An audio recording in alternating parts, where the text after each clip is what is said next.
Ano ang koneksyon ni Saint Saturn, Kuma at Nika? Bakit galit na galit si Saint Saturn at ang world government kay Kuma at sa Buccaneers tribe? Bakit takot na takot ang mga Gorosei kay Sun God Nika? Ano ang koneksyon ng tatlong ito? Pag-usapan natin yan. Tara mag-anime tayo. Though matagal na nating nakita at nakilala ang tatlong characters na ito, ang alam lang natin na si Kuma ay member ng Revolutionary Army na pinangungunahan ni Monkey D. Dragon na galit sa world government at pinamumunuan naman ng mga Gorosei, at isa dito ay si Saint Saturn. Ang anak naman ni Monkey D. Dragon ay si Monkey D. Luffy na kumain ng Gomu Gomu no Mi Devil Fruit na nagbibigay ng kapangyarihan ng Goma sa kanya. Basic knowledge na sa atin ang lahat ng ito. Pero sa recent chapters ng One Piece manga at anime, dahan-dahang pinapakita ni Master Oda sa atin ang mas malalim at mas solid na link na nagko-connect kay Saturn, Kuma at Nika. Sa Wano arc nga, nayanig ang buong mundo ng anime sa pag-awaken ng Devil Fruit ni Luffy. Pati ang mga Gorosei ay nasinda, parang ginising sa masamang panaginip na akala natin sa napakahabang panahon ay isang kapangyarihan lang na related sa Goma. Pero ito pala ay ang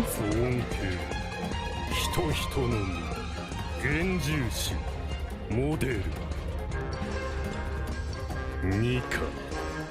Pero bakit sobrang nabahala ang mga Gorosei sa awakening ni Luffy? May sinabi si Dr. Vegapunk na maaaring maging kasagutan sa tanong na ito. Pero bago yan, after nga ng Wano arc, napadpad ang grupo nila Luffy sa Egghead Island. At dito natin nakita ang isang pasabog na naman ni Master Oda. Ang makita ang isang Gorosei na sasabak sa labanan at pinakita pa kaagad ang awakening form nito. Nakita din natin dito kung gaano kaatat si Saint Saturn na patayin at burahin sa mundo ang Sun God Nika na si Luffy. Buti na lang nandyan si Franky. Pasabog after pasabog after pasabog, may nakakaiyak na pasabog na naman si Master Oda na nagpaluha at nagpaiyak sa atin. At ito ang backstory ni Kuma. Nasa kasalukuyan ay ating sinusubaybayan. Sa backstory nga ni Kuma, nalaman natin na ang ama nito ay belong sa Buccaneer tribe, ang isa sa mga nag-extinct na lahi sa mundo ng One Piece. Pero bakit galit ang mga Gorosei, specifically si Saint Saturn sa tribong ito? Sabi ni Saint Saturn sa chapter 1095 habang hawak-hawak niya si Bonnie na ang mga Buccaneers ay nakagawa ng napakabigat na kasalanan sa mundo, at ang bagay sa tribong ito ay it's either maging alipin o mamamatay. Kung ano ang kasalanan ng Buccaneer tribe sa mundo ay hindi pa natin alam. Malamang ipapakita ito ni Master Oda sa atin sa mga susunod na chapters sa pagpapatuloy ng backstory ni Kuma. Pero sa tingin ko, kung bakit sobra-sobra ang galit ng world government sa mga Buccaneer tribes ay may koneksyon ito sa Sun God Nika, kaya inubos nila ang lahi ng mga Buccaneers. Sigurado akong kasali na din dito ang reason sa pagbura sa mga memories ni Kuma na si Saint Saturn din ang nag-utos. Alam naman natin kung gaano kalupit ang world government. Kaya nitong wasakin at burahin ang isang isla sa isang iglap, isang tribo pa kaya, para lang masunod ang mga pansariling plano nito. Matago ang dapat matago at mapanatiling malinis ang sarili sa mga mata ng mga tao. Pero ano ang koneksyon ng mga Buccaneer tribes sa Sun God Nika? Na-mention sa backstory ni Kuma na ang mga Buccaneer tribes ay naniniwala sa Sun God Nika for generations, na ito ay magpapalaya sa kanila. Sa katunayan, pinaniniwalaan ng mga alipin o slaves si Sun God Nika since ancient times, na ito ay magbibigay ng kalayaan sa kanilang mga paghihirap o sufferings bilang mga alipin. Kaya tinawag ito na The Warrior of Liberation, at ang tunog ng tibok ng puso ni Nika na tinatawag na The Drums of Liberation ay pinaniniwala ang magbibigay saya sa mga tao. So yun lang ba kaya ang reason kung bakit galit at inubos ng world government ang buong lahi ng mga Buccaneers? Dahil naniniwala sila kay Sun God Nika? Parang ang babaw naman, di ba? Para mas maiintindihan natin kung bakit ayaw ng mga Gorosei na may mga tao na nakakakilala o naniniwala kay Sun God Nika, balikan natin ang chapter 1069. May sinabi dito si Dr. Vegapunk noong nung una nitong nakita si Luffy na nag-transform sa Gear 5 habang kinakalaban ang awakened form ni Rob Lucci sa Egghead Island. Sabi ni Dr. Vegapunk na ang Devil Fruits are manifestation ng mga desires ng mga tao. Sabi dito, I wish I could do X or I wish I could do Y. Fruit powers actualize such wishes. Ibig sabihin, ang mga Devil Fruits ay manifestations ng mga kagustuhan o desires ng mga tao. The more people na pareho ang desires o kagustuhan, the more na naa-attract nila ang kapangyarihan ng isang Devil Fruit. Ang tanong, ano ang mga hinihiling ng mga Buccaneers? Diba ang maging malaya at hindi maging alipin ng kahit na sino?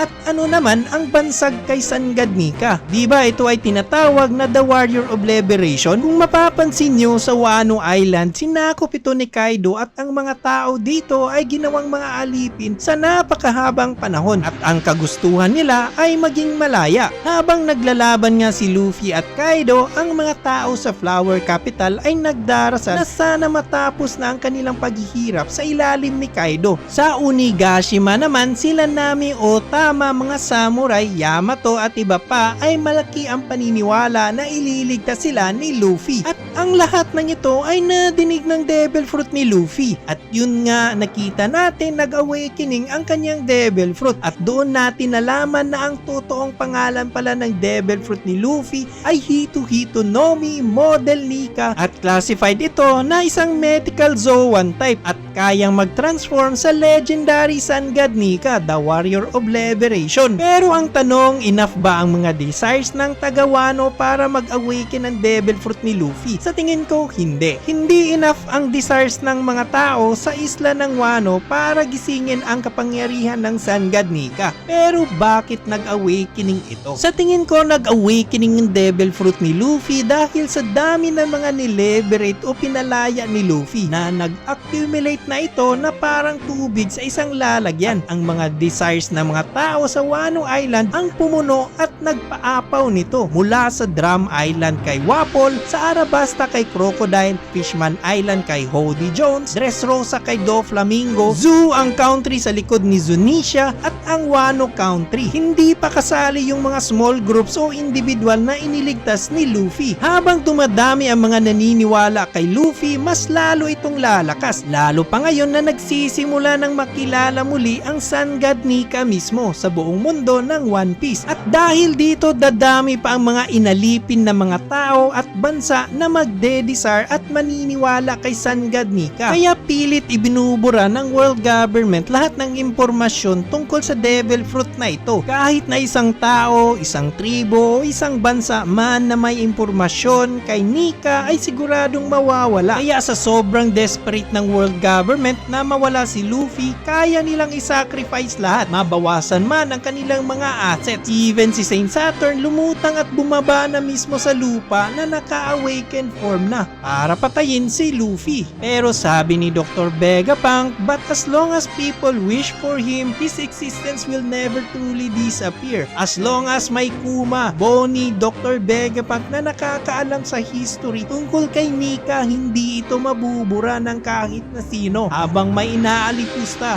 at inaalipin na naghahangad ng kalayaan, magbabalik at hindi mawawala si Nika. At kung naniniwala ka din sa Sun God Nika, kung isa kang tunay na nakama, mag-comment ng nakama sa comment section. At kung nagustuhan mo ang video na ito, isang thumbs up at pag-subscribe lang. Malaking tulong ito para mag-awakening yung channel natin. Kita-kits sa next video. Salamat!